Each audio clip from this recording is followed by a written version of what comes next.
Good afternoon, everyone. Welcome.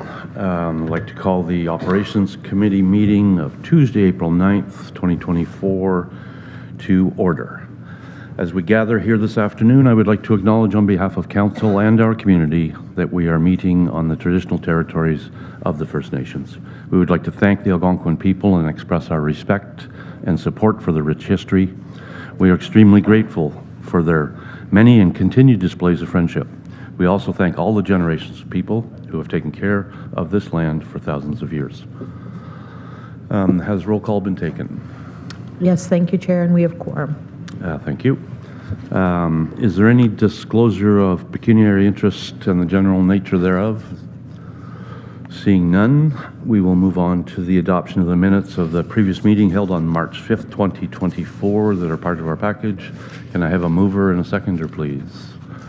Member from Renfrew Valley, seconded by the member from Arnprior. Any comments? Seeing none, all those in favor? And that is carried. Delegations, we have none listed. We'll move on to the Public Works and Engineering Department and the department report that can be found on page 7. Mr. Henrath. Thank you, Chair. Through you to committee. Start with the information items. Item number 1 is the 2023 unaudited financial statements. Attached as Appendix 1 are the 2023 unaudited financial statements for the Public Works and Engineering Department as at December 31st, 2023, and an overview will be provided. So in particular, you'll see overages on winter control. This is primarily due to a large number of winter events at the last winter season earlier in 2023, as well as some events occurring earlier in this season, in the fall of 2023. Another overage I'd like to draw your attention to is for vehicles and repairs in the amount of about $283,000. This is due to the significant increase we've seen in part costs. Moving on to item number 2, which is the monthly project status report. Attached as Appendix 2 is the monthly project status report. Additional project-specific information is provided in the divisional reports. Item number 3 is the capital program variance report. Attached as Appendix 3 is the capital program variance report. Now, item number 4 is updates on Environmental Registry of Ontario, protection from natural hazards in Ontario. Attached as Appendix 4 is a copy of the letter the Mississaugas of Scugog Island First Nation sent to the Ministry of Natural Resources and Forestry regarding their expectations on the recent changes to the Conservation Authorities Act proposed in Environmental Registry of Ontario, ERO number 0192927. And I'll pause there, Chair, to see if there's any questions on the information. Thank you for that. We'll go back to item number 1, the 2013 unaudited financial statements. Comments or questions? Reeve Emo. Thank you. Just a quick question. You made comment about the line for parts. Is there any sense that the parts and the repairs, are they tied to our older vehicles, or is it spread across the spectrum? Mr. Henrath. Thank you, Chair. I'll actually pass this one on to the Manager of Operations. Thank you, Taylor. Through the chair to committee, I did talk to the mechanics about this, and it's basically across the whole fleet. Some of the pricing that we looked at, some are 10 times what it was pre-COVID. So it's kind of out throughout the fleet, our new and newer ones and the older ones as well. Thank you. Okay, thank you for that. Anything further on number 1? Item number 2, the monthly project status report, Appendix 2 on page 16. Seeing none, item number 3, that was the status report. Number 3, the capital program variance report, Appendix 3 on page 18. Seeing none, item number 4, the updates to the Environmental Registry of Ontario, protection of natural hazards in Ontario, and the attached letter. Just a question through my knowledge. I'm not sure why we were copied with this, because I don't believe that they're part of our land negotiations with the Algonquins First Nations, respectively. So I think it might be a misprint to include us, but. Yeah, I'm not sure about that, and I'm not sure we have any conservation authorities, do we? No. So I don't have an answer. I don't know if Mr. Henrath does or not. Thank you, Chair. Through you to the warden. I believe it's more of an information item to identify that they do have concerns in their area. It could have an impact on some of our municipal class environmental assessments. They're just seems like they want to ensure that consultation continues to occur with these types of groups. Okay, thank you for that. And we'll move on to resolutions. Thank you, Chair. Through you to committee. Item number 5 is County Road 512, Queen Street, and the recommendation is that the Operations Committee recommends to County Council that the warden send a letter of support to endorse the Township of Killaloe, Haggerty, and Richards application to the My Main Street Community Activator Program for the Killaloe Main Street Enhancement Project. Thank you. Can I get a mover and seconder for the recommendation? Moved by the member from Madawaska Valley, seconded by the member from Laurentian Valley. Recommendation is there. Some background, please. Thank you, Chair. Through you to committee. Appendix 5 contains a resolution received from the Township of Killaloe, Haggerty, and Richards, urging for the installation of a pedestrian crossing along County Road 512, Queen Street. Our team will assess this request and provide a recommendation in due course. Furthermore, the resolution includes a proposal to endorse an application to the My Main Street Community Activator Program for the Killaloe Main Street Enhancement Project, which proposes a community mural installation on a county-owned retaining wall. We are supportive of this initiative, and pending funding approval, will furnish additional information at a later date. Any comments or questions? Seeing none, all those in favor? And that is carried. Item number 6. Thank you, Chair. Through you to committee. Item number 6 is Asset Management Plan and Long-Term Financial Plan. And there's 2 recommendations here.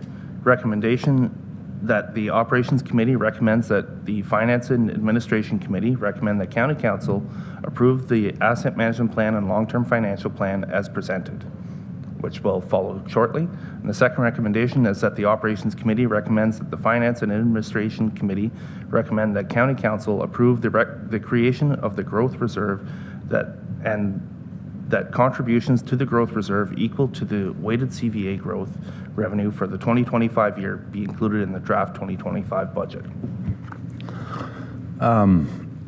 I guess I'd ask committee if we can do both of these recommendations together, or if you want to do them separately. Okay, they will be done separately. So can I have a mover and seconder for the first recommendation, please?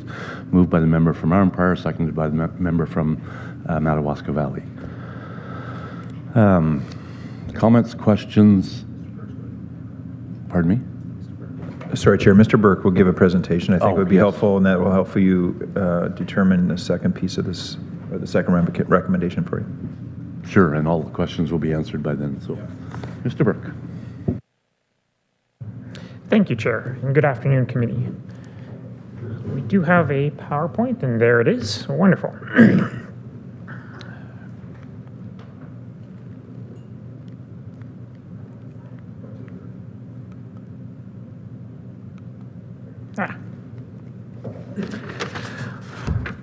Okay, so just a reminder of where we're at. So this is the return of the asset management plan and long-term financial plan. So again, why we're doing this as part of our strategic plan for the 2023 to 2026 period. We do have one of our objectives being the review of the asset management plan and long-term financial plan with updated assumptions and baselines. Also, we have a regulatory deadline of July 1st to have an asset management plan that includes all municipal assets and levels of service, which is the deadline we're trying to meet by having this plan approved this month in April. So the last time we would have gone through this would have been November the 9th, where County Council spent a full day workshop reviewing what's changed from the original asset management plan and the various options that we could present in a new one. And the takeaway from that full day discussion was the 2 ideas: that we increase our funding level to asset management, and that we also decrease some of our expenses, specifically around our public works expenses, the roads, bridges, and culverts. So, in November, we presented an asset management plan that totaled $413 million over 10 years in today's dollars, uninflated. Since that date, Mr. Hanrath and Mr. Perkins and their teams have cut $45 million from the level of service, across the bulk of which was in roads, but some in bridges and culverts as well. The other thing we've done, which is rather important, is that we have added $13 or $14 million to account for the trail structures. Not the trail itself, but the structures that are on the trail that we own or mostly own that were not in the original plan. And then we have approximately $9.5 million of other adjustments to bring our costs up to the current 2024 numbers we're looking at. So this asset management plan envisions spending $390 million over 10 years. That's the current proposal. And as you can see, it's relatively stable, evenly smooth across all 10 years. The largest year would be the 2025 year, and then it's got a bit of a slowdown in the middle, but it's relatively evenly spaced. And I appreciate that that is extremely tiny, but the details behind it are within the package that was presented, just to break down by department of who's spending what. So with that $390 million of spending over 10 years, what does that get us for our level of service? So it gets us 100% compliance with all legislation. That's a given and that's envisioned. We have a target PCI reducing to 60 from 70.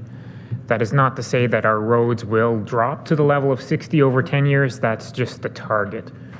I think Mr. Hanrath and I believe currently that our road PCI would be about 67 at the end of 10 years, down from 72 today.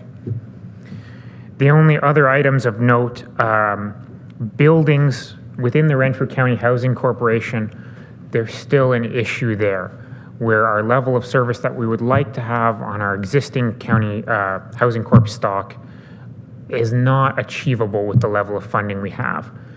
And there's currently a BCI study, Building Condition Index, going on that will hopefully come up with some suggestions about a path forward to move that, that facility condition to where we would like to see it. And other than that, the other discrepancies are just minor in nature or timing. And so just the, apologies. Sorry, Chair, can you just explain the percentages, how it switches? You know what I mean? Because I think that's a nuance, right? With the buildings? So with PCI, BCI, which is the Bridge and Culvert Condition Index, a percentage of 100 would be a perfect road.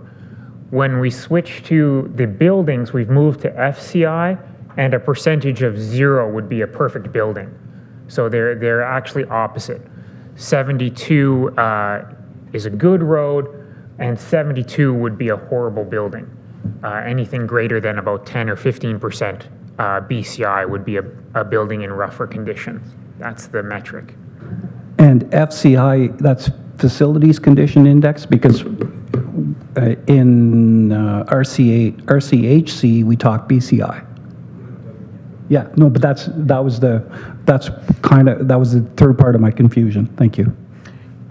Yes, our apologies. So we have updated our metrics as well with this plan from the original 2013 asset management plan. We have moved to a facility condition index as opposed to the old building condition index, not to be confused with bridge condition index, which we always had. And just a comment then on the target average road from 70 to 60. Again, this picture probably doesn't do a whole lot of justice, but again, we're talking in averages. So we have some roads that are good and some roads that are much, much worse. But we're lowering the average pavement condition index across the network. So then moving along to how do we pay for that $390 million over 10 years. So we'd be considering moving the debt target that was always all projects over $3 million now to all projects over $4 million. And with that, we would debt finance 7 projects over the 10 years, getting proceeds of $36 million, and we'd end up paying approximately $41 million in principal payments, or rather debt payments over the same period, assuming we have a 3% interest rate and every debenture is a 10-year life. For funding and grants from the federal or provincial government, we would require $68 million over the 10 years, which is achievable. It's more or less the current level of gas tax funding, the Canada Community Building Fund. We also have OCIF, which is, we had spoken about. It's a little bit concerning because the OCIF funding is down in the current year. This plan envisions receiving about $2.8 million for each of the next 10 years. We're currently getting 2.4 in the current year, so there's a bit of a risk there. And then some dedicated provincial funding towards the social housing portfolio, OP, COCHI, housing stock renewal. Of course, those departments that are cost shared would have a City of Pembroke cost share, so that's paramedic service, the long-term care homes, and social housing. And we would expect the City of Pembroke to contribute $4.5 million over the 10 years. Again, that would only be required once the reserves inside of those particular departments are exhausted. And then the biggest area where we have to start our plan for investment is around our levy contributions to capital reserves. So in the prior long-term financing plan, we had an idea around we grow our annual property tax levy by 3% a year. We contribute, we only use 2.5 of that for operating costs, and the difference, as well as any weighted CVA growth or revenue coming off of new builds that occur, are driven into our long-term financial plan to replace our existing infrastructure. This plan takes a somewhat different approach in that currently we are contributing $19 million to our capital reserves. That has to increase by $3 million for each and every one of the next 10 years, going up to the end where we're contributing $46 million per year. So $3 million more in 2025, another $3 million in 2026, and on it goes. We could reduce that required $3 million by any surplus that we have in the current year, by any new government funding, or should you choose by diverting some of your weighted CVA growth revenue towards that existing infrastructure as opposed to new infrastructure. And with all those assumptions working, you would see that our capital reserves would have a rather steep decline from their current level of $48 million down to a floor of $2 million in the 2030 year, and then they'd start to climb again towards the end of the plan. Again, this is a projection, so it's based on a number of assumptions and will very likely look different when we reach there, but this is our best estimate of what would happen given everything we know today.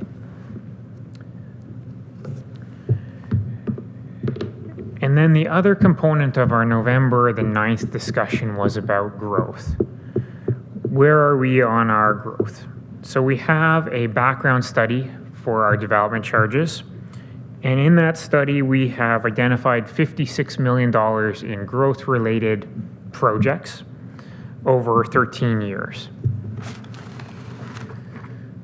If we were to implement development charges, we could theoretically collect $33 million of that $56 million requirement if we were to implement the maximum development charge available to us. And we had two options. One was to have a development charge on all county growth related, any building permit in the county of Renfrew. And the other one was to have a development charge, but only on those central municipalities along the Highway 17 corridor. because that is where all of the development charges projects were located in those municipalities. And just for a reminder, the countywide development charge was $4,759 per residential building, and the Highway 17 core corridor only was $5,647 per residential build. With those development charges, again, we would get $33 million of the required $56 million in growth-related projects. That leaves a $27 million hole if we were to proceed with those projects, which we would have to fund as we did them. And I think staff have heard the concerns around both the list of projects that we had for our growth-related pressures, as well as development charges in general, and the concerns that are coming from the lower tiers around that. However, we are also hearing concerns, particularly from the lower tier treasurers, my colleagues, that we have to do something and start planning for some expansion of our existing assets, that the replacement of like with like assets is probably not feasible in all circumstances. So our proposed solution is to start a growth reserve. Rather than use that weighted CVA growth revenue, that property taxation on new builds, use that to fund the existing asset pool that we have, our existing replacements. We would take that money, whatever it happens to be, and contribute it to a growth reserve. So the proposal, beginning in 2025, is for all or a portion, whatever you so choose, of the weighted CVA growth revenue to be contributed to the growth reserve. It would average about $850,000 per year, assuming the historical average of about 1.5% weighted CVA growth. And to be decided at a later date would be which projects will be paid for from the growth reserve, again, what that project list looks like. Should that project be shared with a lower tier, what would the cost share formula be? I know we've discussed some draft cost share formulas. And should we augment this growth reserve with development charges? Should we still proceed ahead down that development charge path? And with that, that's our proposal for the revised long-term financial plan and the asset management plan. Okay, thank you for that, Daniel. I don't know, where do we want to start? I guess a lot of the, this is just a recommendation going forward to finance and admin, so keep in mind that this conversation is going to happen again. But any questions or comments at this point in time on the, well, I guess on the presentation or the first recommendation that we have in front of us? Member from McNabb Braeside. Thank you, Chair. So through you, I've got a few questions. As I expressed before,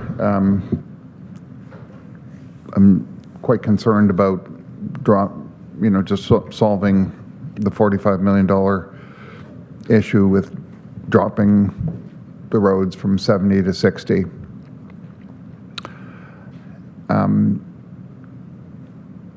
So we've got one road, I think it's below 60 right now. It's a county road, river road between Arnprior and Braeside. It's in pretty rough shape, and it's on the list to be taken care of this year. That's not the issue, but I'm just imagining that many more roads around the county needing regular potholes, regular cracks filled.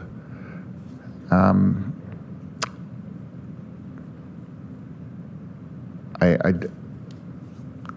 don't know how much we're entrenching this by passing this, right now, but I'm very uncomfortable with it.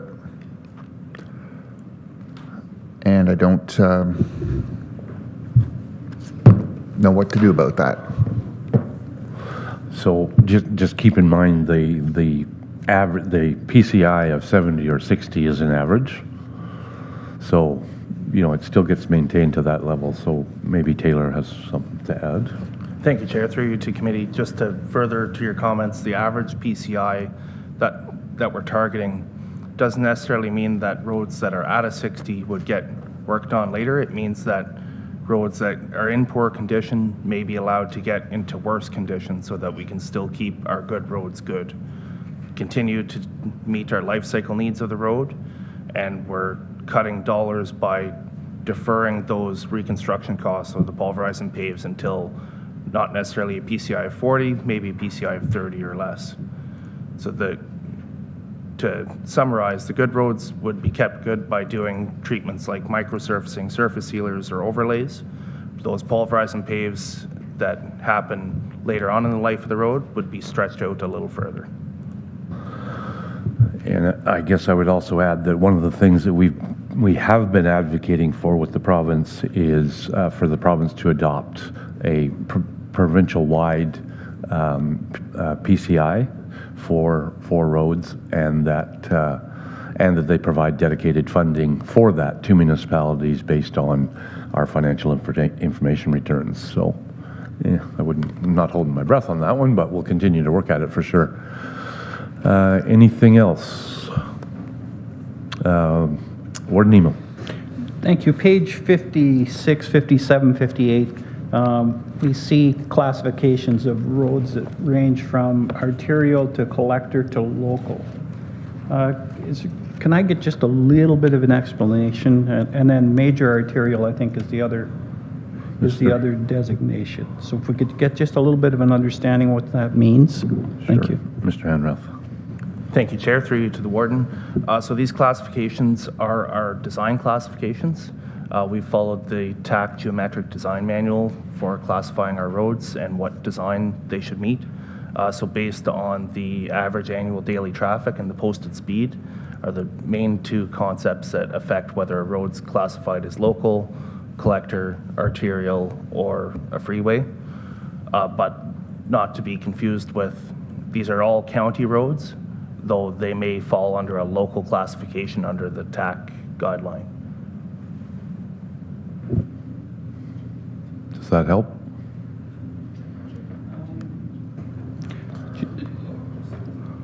So we do have a definition of those somewhere. So all of the scene, I think.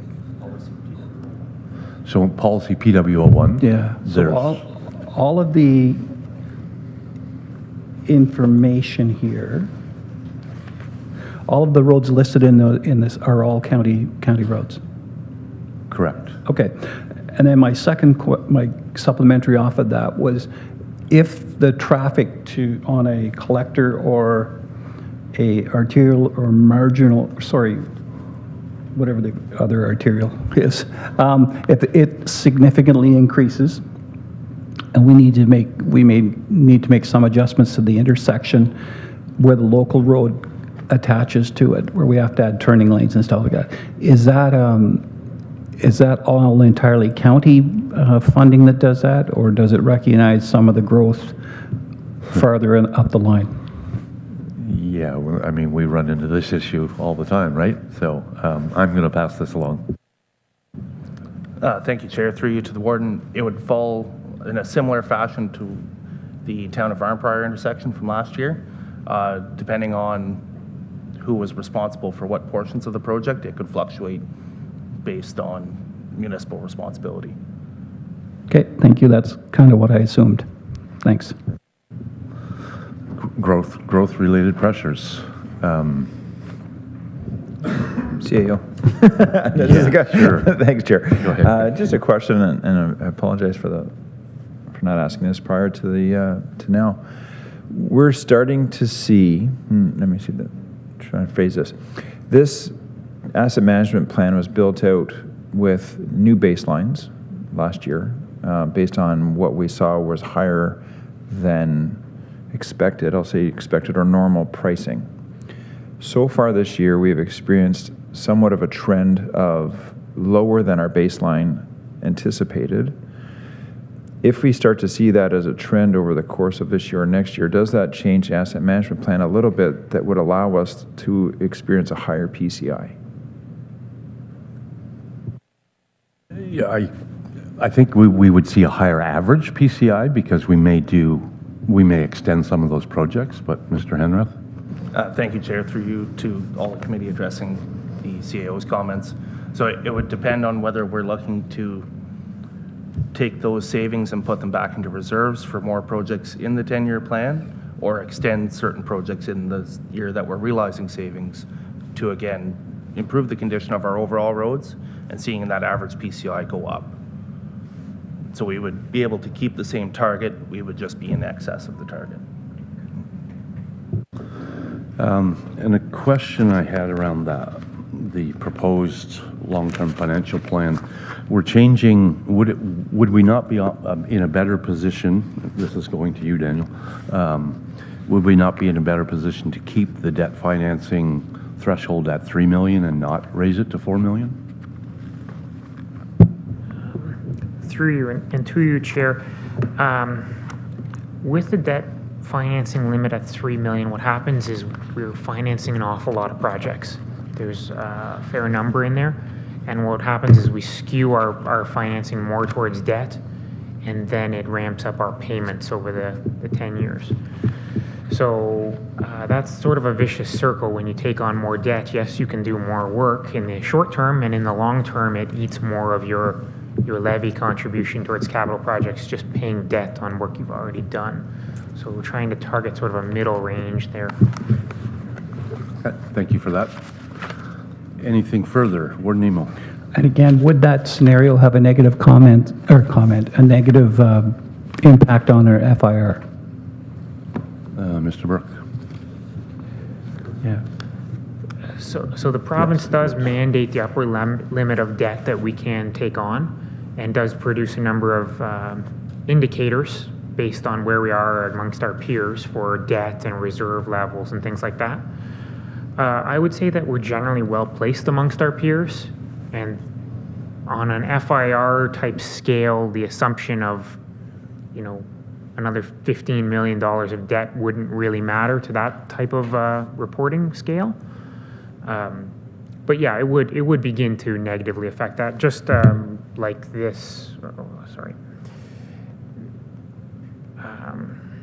This projection will for sure begin to change our FIR indicators about our reserve levels. When we get down to that $2 million of reserves at the 2020 or 2030 mark, yeah, we'll have a relatively high risk indicator for that year. So, and on the same note, if we were to lower the threshold, or if we were to maintain the threshold of debt financing of 3 million as opposed to the proposed 4 million, this chart would actually, it wouldn't go quite to the lower limit. It would be, the balances would always be higher, or potentially. Yeah, through you, Chair. Yeah, we would have to rework the plan, but essentially we would be contributing less to reserves too as we take that funding and drive it towards repaying our debt.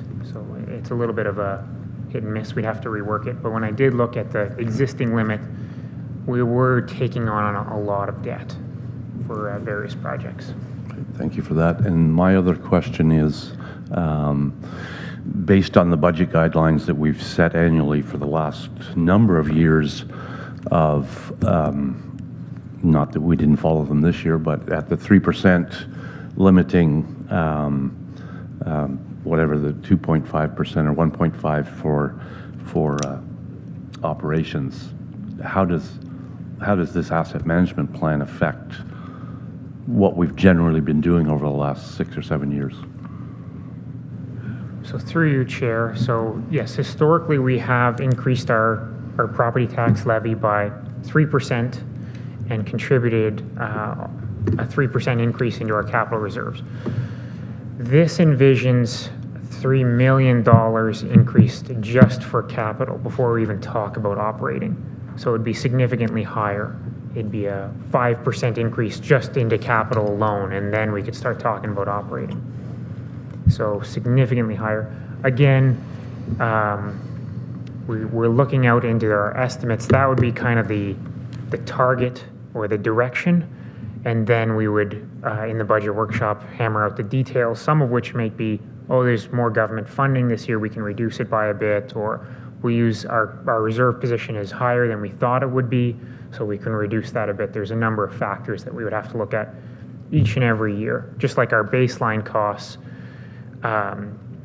You know, to the CAO's point, if we go through another COVID-type inflationary period, the plan becomes completely garbage, and we have to think again. You know, we'd have to start off again with new baselines at that point. Thank you for that.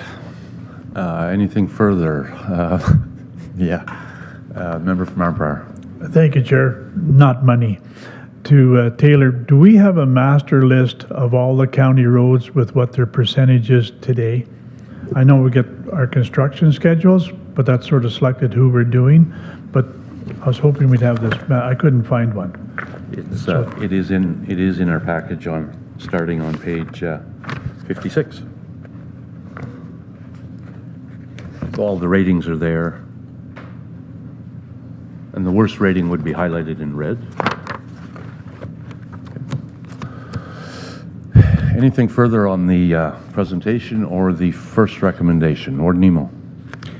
Thank you. Just on the presentation itself and the plan, we talk about leaving the government contribution at 2.8, or sorry, for OCIF, when in actual fact it's 2.3 at this point. Is there a significant difference to lowering that to 2.3 to just recognize the reality of it today, because we don't know what OCIF is going to be next time around? Yeah, the increased requirement for more revenue from somewhere else. So, yeah, I mean, it's you know, in the grand scheme of things, it would be another $400,000 that we'd have to contribute to reserves beginning next year. But I mean, it's relative to the other numbers, it's smaller, but it is a significant. And that was my assumption. It's essentially $4 million in a big plan over 10 years. And if I might, the next question would be on page 34. Is there any benefit to increasing the years and the kilometers on all of the things right down to the paramedic emergency response vehicles? Because vehicles seem to be, when I look at some of the stuff we're putting into gov deals, and I hear that some of it we could still be using, and I know that we extended some of the paramedics, some of the paramedic ambulances during COVID past where we would have retired them. Is it possible to do that? And is that a significant increase or decrease in our expectations? Or, and that's why I asked the question about parts and replacement earlier, I was curious. right, I think it's the balance between, you know, the operating costs and maintenance costs of older vehicles, but Mr. Bolduc. Thank you, Chair. to Ward Nemo.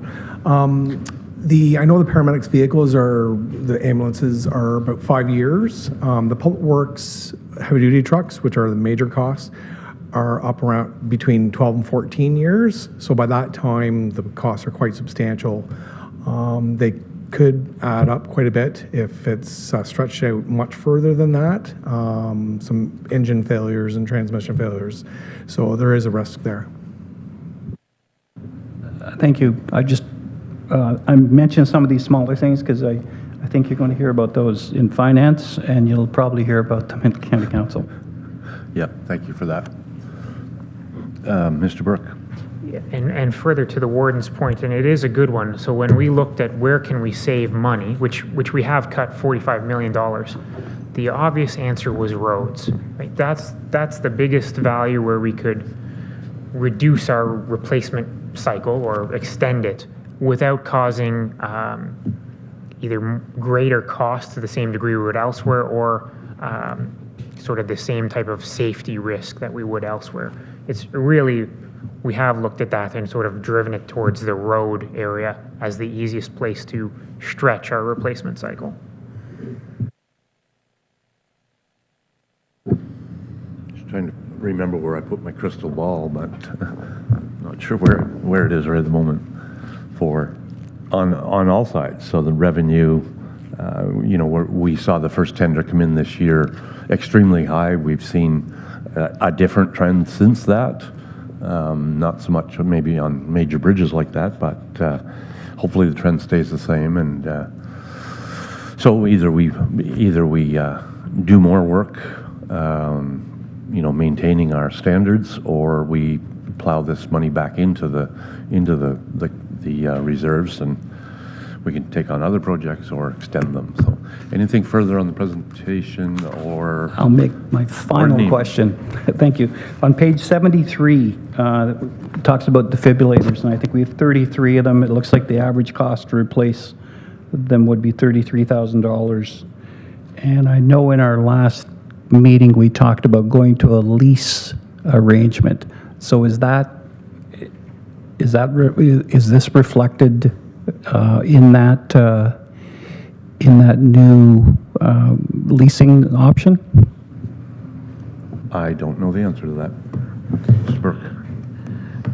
Through you to the warden. So yes, the defibrillator lease by its structure is actually what we would consider to be a loan. We'll be buying them and repaying it through a financing arrangement. The company calls it a lease, but it's essentially a financing arrangement. Thank you, and that's all my easy questions. Okay. You sure you don't have some hard ones? Anything further? I'm seeing none. All those in favor? And that is carried. Can I get a mover and seconder for the second recommendation? Moved by member from Laurentian Valley, seconded by the member from McNabb Braeside. Comments or questions? Warden Emo. Despite all my questions, I really like this document. Thank you. Thanks for that. Anything further? Okay, so the second recommendation, moving along to Finance and Administration. All those in favor? And that is carried. We'll move on to bylaws, item number 7. Thank you, Chair. Through you to committee. Item number 7 is cost share agreement with the town of Petawawa.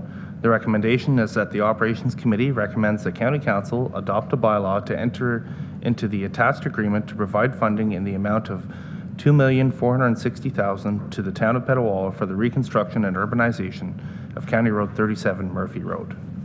Thank you. Can I get a mover and seconder for the recommendation? Moved by the member from Arnprior, seconded by the member from Madawaska Valley. Some background, please. Thank you, Chair. Through you to committee. As committee may recall, there was a budget adjustment made earlier this year through one of our meetings. This reflects that amount, and we've worked out some of the details with the town of Petawawa, and the agreement's there for reference as well. Yeah, and I'll just remind committee that this is higher than our original budget figures for the rehabilitation of this road, but it's lower than the original estimate on what was proposed to be the county's portion. So, so working with the town of Petawawa have worked out a much more favorable or balanced approach. Let's put it that way. Anything further? All those in favor? And that is carried. And item number 8. We'll go to the Capital Division's report.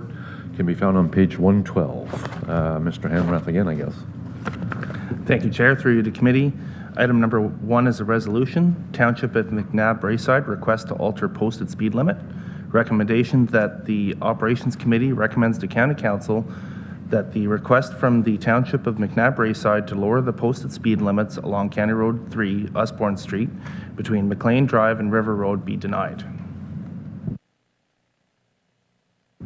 Can I get a mover and seconder for the resolution, please, or for the recommendation? Moved by the member from Laurentian Valley, seconded by Warden Nemo. Some background, please. Thank you, Chair. Through you to committee, I'll attempt to summarize some of the background here. So attached as Appendix CW1 is the Township of McNabb-Braeside Council Resolution Number 41, 2024, requesting that the County of Renfrew alter the posted speed limit of County Road 3 Usborne Street between McLean Drive and River Road to 60 kilometers an hour. This request would result in a reduction of the posted speed limit between McLean Drive and civic address 1011 Usborne Street from 80 kilometers per hour to 60 kilometers per hour. Furthermore, it would result in an increase in the posted speed limit between Baycrest Avenue and River Road from 50 kilometers per hour to 60 kilometers per hour. Baycrest Avenue to civic address 1011 Usborne Street was already posted at 60 kilometers per hour. So from February 22nd to March 1st, staff conducted a radar speed study with the unit placed on a signpost between Campbell Drive and Carmichael Side Road. The results of the study indicate that the 85th percentile operating speed for 94 kilometers per hour during this time frame. The average annual daily traffic during the same period was 530 vehicles per day.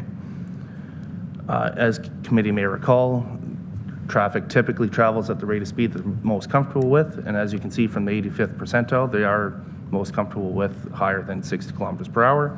Furthermore, the design of the road does not warrant a adjustment in the speed limit at this time as well. Thank you for that. Comments, questions? No. Warden Nemo. So the question about the collisions, 10 of them were the result of wildlife. So is there anything we can do about that in terms of brushing back to the fence line along that section, or is it just there's nothing we can do because of the wildlife? Mr. Henroth. Thank you, Chair. Through you to committee, and not to step on the manager of operations' toes. The operations staff are doing a lot more brushing along our county roads as part of their maintenance programs, so that should assist in those regards as well. Also, as part of our transportation master plan, the consultant is reviewing areas of high collisions with wildlife and if there's any potential solutions for that as well. Thank you. Okay. Anything further? Seeing none, all those in favor? And that is carried. Item number 2. Thank you, Chair. Through you to committee. Item number 2 is PWC 2024-05, County Road 5, Stone Road Rehabilitation. And the recommendation is that the Operations Committee recommends that County Council approve contract PWC 2024-05 as submitted by Thomas Cavanaugh Construction Limited, Ashton, Ontario, for County Road 5, Stone Road from Musk Road to Highway 60, a distance of 5.13 kilometers in the Township of Admaston-Brumley in the amount of $1,413,700 plus applicable taxes, and that the County Council adopt a bylaw to execute the contract. Thank you for that. Mover and seconder for the recommendation. Moved by Warden Neiman, second by the member from Madawaska Valley. Background. Thank you, Please. Chair. Through you to committee, I'll attempt to summarize the background. So a request for tenders was issued for the rehabilitation of County Road 5 Stone Road from Musk Road to Highway 60, which is about a distance of 5.13 kilometers in the Township of Admaston-Brumley, and the results are shown there. There's also the variance table for the project itself, showing that we are projecting to be $374,000 under budget on the project overall. Part of the body shows that staff confirm that there are sufficient funds for the 2024 capital budget for the completion of the project as tendered, and we will review the surplus on the overall 2024 capital plan as tenders for other planned projects continue to close. Thank you. Comments or questions? All those in favor? And that is carried. Item number 3. Thank you, Chair. Through you to committee. Item number 3 is PWC 2024-08, County Road 8, Cobden Road Rehabilitation. And the recommendation is that the Operations Committee recommends that County Council approve contract PWC 2024-08 as submitted by Walker Construction, Niagara Falls, Ontario, for the rehabilitation of County Road 8, Cobden Road, from Highway 60 to urban limit, a distance of 11.51 kilometers in the townships of Admaston-Brumley and Whitewater region in the amount of $1,197,073 plus applicable taxes, and that County Council adopt a bylaw to execute the contract. Thank you for that. Can I get a mover and seconder for the recommendation? Moved by the member from Arnprior, seconded by the member from Laurentian Valley. It's a brief background, please. Thank you, Chair. Through you to committee. So as committee may notice, there was only one submission received for this tender. This was anticipated ahead of time. The treatment that's being proposed here is a stress-absorbing membrane interlayer, or SAMI for short. This is a alternative treatment that staff is proceeding with on roads that would typically have a microsurfacing applied. So this project is for the application of this SAMI layer, as well as a single layer surface treatment with trap rock that should seal the surface and prolong the overall service life of the road. As you can see from the variance table for the project, we did include other services on the road, such as shouldering and guide rail repairs under a different contract, so that the general contractor for that project would already have their crew on site and available to do the work, and that we wouldn't have to pay an increased fee for these specific services that are included in the contract being awarded. Overall, the project is projecting to be $385,000 under budget. And I'll pause there, Chair. Thank you for that. I guess somebody's going to ask, have we ever used this type of treatment before? Thank you, Chair. No, the county ourselves have not. However, we have been in consultation with the County of Peterborough and City of Kingston, and both of them have used the same treatment with success. Okay. Comments, questions? Member from Arnprior. Thank you, Chair. My question is yours question, but we only have one. It must be new technology if we only have one bidder. I'm curious if there's, when you said the other town that had this, did they have a same company, we'll say, or more than one? Mr. Andrath. Thank you, Chair. Through you to the councillor from the town of Arnprior. So the technology has been around for quite some time. The issue is that there's only one firm that has this proprietary application process. So they're the only ones that are able to apply it.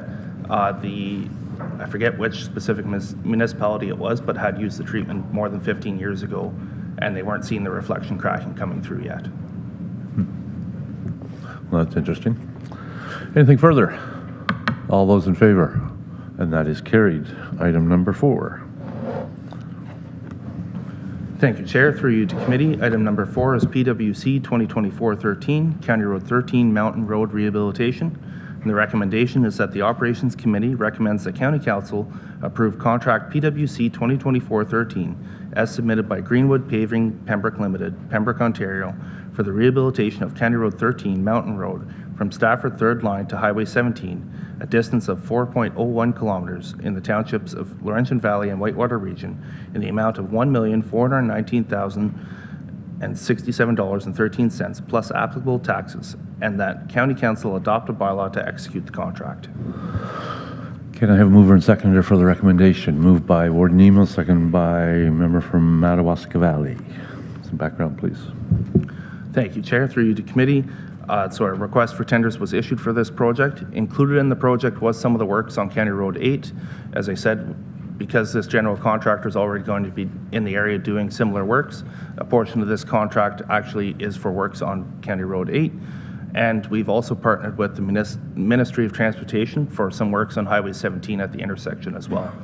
So the variance table shown at the bottom, the projected value doesn't quite line up with the submission value shown for Greenwood Paving. That is because the amounts for the works on Highway 17 as well as the works on County Road 8 have been removed from that value. Overall, for the project, we're projecting to be approximately $250,000 under budget on this one. Thank you for that. And I'll just point out that, so the mentioned amount for the guardrails and things you'll find on the previous page on 114. So the second item down under projected, where it shows $60,721.05 should be $160,721.05, and that's where that number disappeared to. Any comments or questions? Seeing none, all those in favor? And that is carried. We'll move on to item number 5. Thank you, Chair. Through you to committee. Item number 5 is PWC 2024-26, Contract Administration Services for the rehabilitation of County Structure B007, Butler Bridge. And the recommendation is that the Operations Committee recommends the County Council approve proposal PWC 2024-26 as submitted by Stantec Consulting Limited, Ottawa, Ontario, for contract administration and construction supervision services for the rehabilitation of County Structure B007 Butler Bridge in the Township of Vadmaster and Brumley in the amount of $151,640.10, plus applicable taxes, and that County Council adopt a bylaw to execute a professional services agreement for the services. Thank you for that. Can I have a mover and seconder for the recommendation? Moved by the member from Arnprior, seconded by the member from Laurentian Valley. And some information. Thank you, Chair. Through you to committee. So Stantec did undertake the design for the rehabilitation of this structure, and the RFP at the time did identify that a follow-on contract could be part of the services. So once the design was completed and construction has now been awarded, we requested that they provide a proposal for CA services. There was some negotiation that took place as their initial proposal cost was much higher than we were willing to accept, and they've come forward with this cost, which is considered fair market value and would be the lesser cost of us going forward with the services if we had to issue an RFP separately for the services. Thank you for that. And in keeping with past practices, if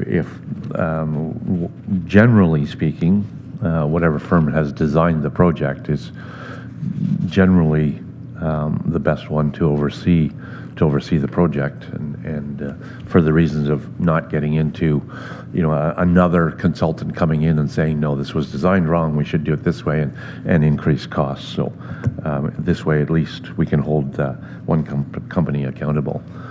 Any comments or questions? Seeing none, all those in favor? That is carried. Item number 6, please. Thank you, Chair. Through you to committee. Item number 6 is PWC 2024-24, County Structure B181, Peter Black Bridge Rehabilitation.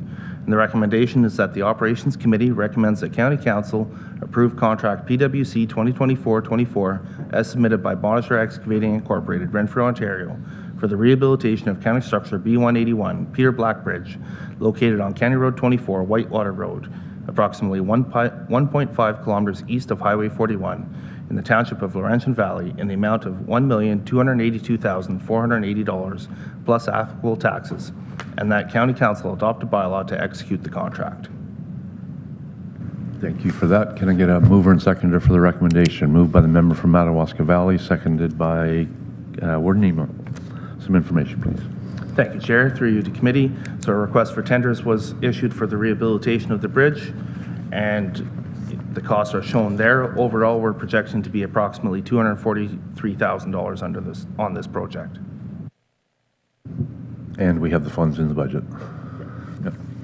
Comments or questions? Seeing none, all those in favor? And that is carried. And then we will move on to item number 7. Thank you, Chair. Through you to committee. Item number 7 is traffic signal upgrades, and the recommendation is that the Operations Committee recommends that County Council approve the quotation as submitted by Partham Engineering Limited, Richmond, Ontario, for supply and installation of traffic signal equipment at various County of Renfrew intersections within the Town of Petawawa and the Township of Laurentian Valley, in the amount of $232,500 plus applicable taxes, and that County Council adopt a bylaw to authorize the services. Thank you for that. Can I get a mover and seconder for the recommendation? Moved by Councillor Bennett, seconded by member from Arnprior. Information, please. Thank you, Chair. Through you to committee. So Partham Engineering did undertake a study back in 2015 on all of the county's traffic signals and identified by priority what traffic signal upgrades were needed ahead of the requirements of the AODA, the Accessibility for Ontarians Disability Act. This would be the final step in upgrading all of our traffic signals to meet the AODA requirements. This is a unique one as it's a direct assignment. So Partham Engineering Limited is the only firm that has worked on the county's intersection or traffic signals in the recent past. I'm not aware of any firm that does have experience with them aside from Partham. And I'll pause there to see if there's any questions about the assignment. Thank you for that. Any comments or questions? It's interesting to see that this will upgrade these intersections and move forward with the compliance with the Accessibility for Ontario with Disabilities Act, acknowledging the fact that I didn't count them, but I'm going to say 8 or 9 traffic signals along Highway 17 that the province is responsible for, that they haven't upgraded to the standard yet either. So any comments or questions? Seeing none, all those in favor? And that is carried. And then we will move on to the Operations Division report that we found on page 126. Mr. Baldock, please. Thank you, Chair Doncaster. Through you, I present the Operations Division report to committee. Item number 1 is information, winter operations. Table 1 provides a summary of winter events, and it's actually from November to March. And Appendix OP1 is the 5-year summary if you want to do some comparison. Table 2 outlines the significant weather events declared for the season, the 2023 to 2024 season. And there were 7 total, and we don't anticipate any more, hopefully. Item number 2 is spring load restrictions. You'll remember from previous committee that we commenced the restrictions on March 4th, and the bylaw typically goes to May 31st. But as of today, we did a review of the current roads, and they're in condition that we are able to remove them for April 22nd. So we are proceeding with that, and just thought I'd let committee know. Item number 3 is spring drainage, and to date, the spring freshet has proceeded without incident. Actually, water levels are quite low, and we are standing by if anything does show up, but again, so far things have gone smoothly. Item number 4 is quotations and tenders. As committee will remember, we put out during the March 5th meeting that our letter was circulated to municipal staff advising them of our planned tenders. We have included the local municipalities in our street sweeping and maintenance hole and catch basin cleaning tender, and as well as one township came late, we were able to squeeze them in before the deadline as well. And those we'll be reporting on those tenders at the next committee meeting. Item number 5 is funding opportunity. So with the support of the Province of Ontario Ministry of Natural Resources and Forestry, they have the Invasive Species Centre, and they have opened the Invasive Species Action Fund. So I attended a webinar, and it looks like we'll be able to qualify. Hopefully we'll be picked out of those who submitted, but we're looking to submit a proposal, and there are 3 streams: microgrants, accelerated impact, and transformative action. And since our program is boots on the ground and getting things done, we're looking at applying for the Stream 3, performative action, and that fits into our existing program of hazardous weed spraying. So our hazardous weed spraying focuses on wild parsnip and poison ivy, and the wild parsnip portion can be funded under this, so it'll be a partial funding of our program. So we're looking at spending $30,000 in total on the wild parsnip portion, and we're looking for 50% funding through this program. So if I can pause here to answer any questions on the information items. Hey, thank you for that. We'll go back to item number 1, winter operations, and table number 1 and table number 2, and the appendix OP1, the 5-year summary that can be found on page 129, sorry. Anything, member from Arnprior? Thank you, Chair. A question to Richard. Are we over or under on our winter operations? Would you have a guesstimate on that? Yeah, sorry, through the chair, Councillor Lynch. So as reviewed earlier, the 2023 season, we are over. And the councillor might remember that the budget is based on a 5-year average. So we would anticipate 2 or 3 of the 5 years we would be over or close to budget. And there's a winter reserve that could be used to offset those overages at that time. So that's the approach to the budget that we have taken. As far as the 2024 season, we seem to be either at or below the seasonal average. So so for 2024, we should be in a good position. Thank you. And you have dusted off your crystal ball for the fall season, right? Member from Laurentian Valley. Councillor Lynch asked the same question I was going to ask. Thank Okay. you. Fair enough. Item number 2, spring load restrictions. I just wanted to clarify, you said the load restrictions will be coming off April 22nd? Yes, that's correct. Okay, I'll make sure I highlighted that. Well, that'll be before county council, so it's not going to matter too much, is it? Anything on number 2? Councillor from Armpire, Mr. Lynch. Thank you, Chair. Was there not something that we put garbage bags over them? And now we'll remove the garbage bags, or we're going to put them on? Mr. Balduke. Yes, through Chair to Councillor Lynch. The county actually, most of our signs have tabs that flip up, and what it does is it will either display or open up the date. So we actually do flipping on most of our signs. The odd one that maybe doesn't have that set up, we might use garbage bags, but typically we like to use the more permanent solution.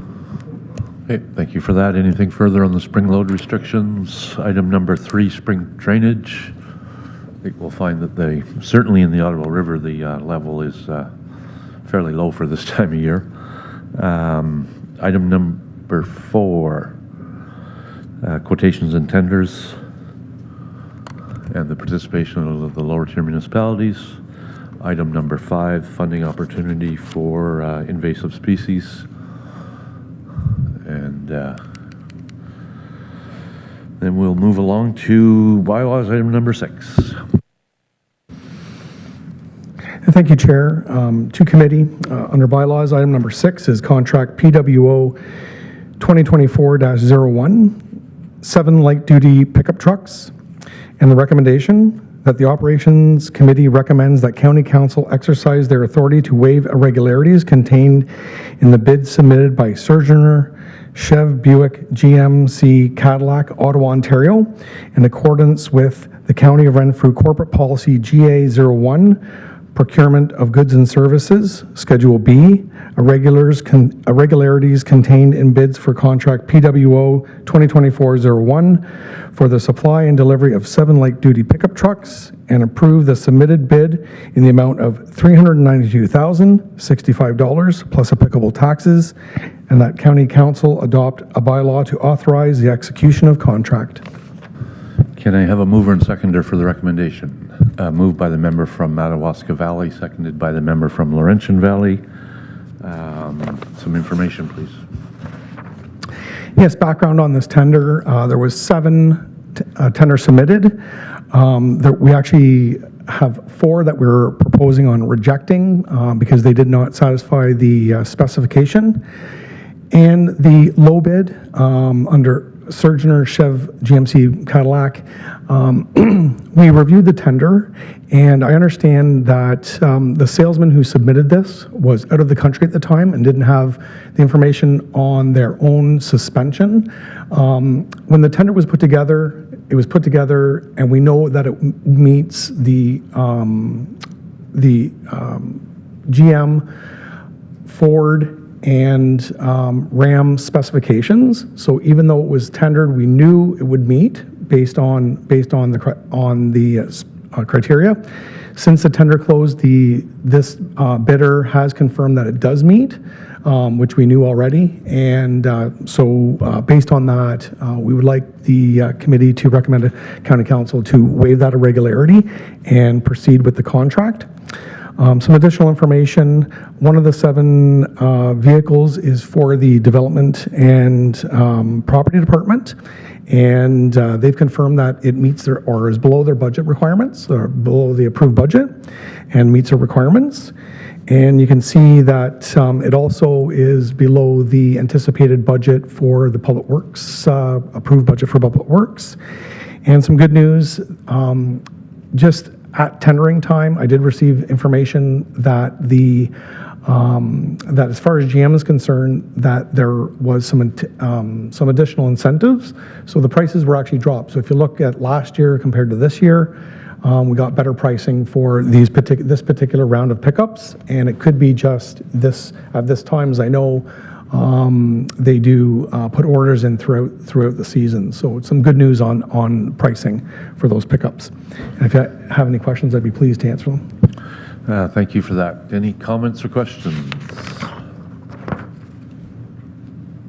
Going once, going twice. All those in favor? And that is carried. Can I get a mover and seconder for acceptance of the report as a whole? Moved by the member from Armpire, seconded by the member from Horton. Mr. Kelly. Just before you approve the report as a whole, I just want to congratulate staff on getting the number of tenders out by the end of April. I think we're at, I want to say about 15 or so, it seems like, between all of them.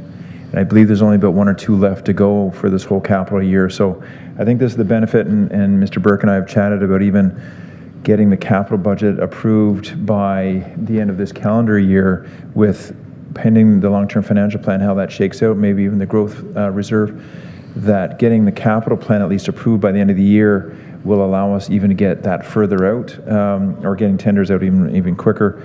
I think this is also a testament to the fact that council has approved the upstaffing of Public Works and bringing on designers and engineers in this past year. So congratulations to all involved to get the number of tenders out across both divisions in the department. Very good. Thank you for that. Yes, and providing the opportunity for this committee to approve spending of a whole lot of money in a very short period of time. Any further comments or questions? Warden Emo. Yes, thank you. The CEO stole the first half of my speech, but that's good. I've always felt that if we had our capital ready to go by the end of the year and got the tenders out earlier, we'd get better pricing. So I'm glad to see this. Not that it was based on any scientific knowledge, trust me. My second observation is that in this round, in this report, we have savings about 1.2 million, we're to probably closer to 1.5 million, over about 7 million in spending. So that's pretty impressive. And I think, if you need a sample of what happens when you get out early, I think that certainly shows it. So, and as well as better pricing and good conservative estimates, which, I think we'll often hear from people we have to be a little more precise in our estimating. I'd rather be a little more cautious in it. So this is a good news story.